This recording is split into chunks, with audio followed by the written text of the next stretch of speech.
Most people believe they are in love, but the truth is, sometimes it isn't love at all. It's addiction to a person, to the comfort they bring, to the rush of emotions they create.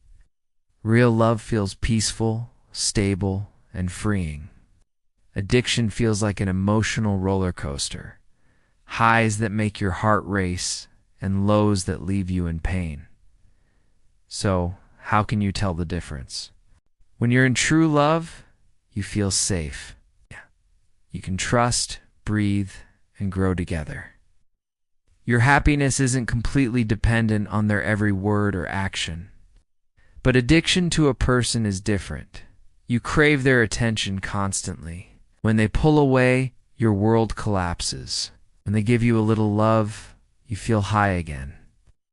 And that cycle repeats over and over. This is why some relationships feel toxic yet impossible to leave.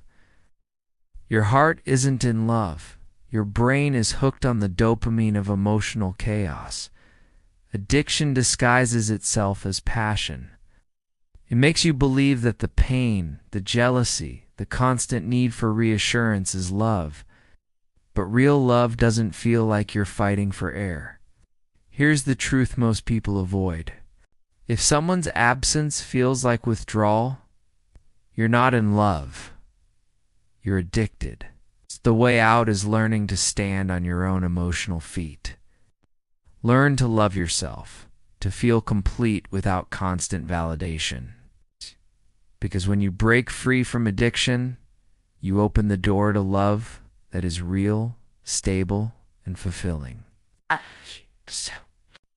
Do you love them? Or are you just addicted to the way they make you feel?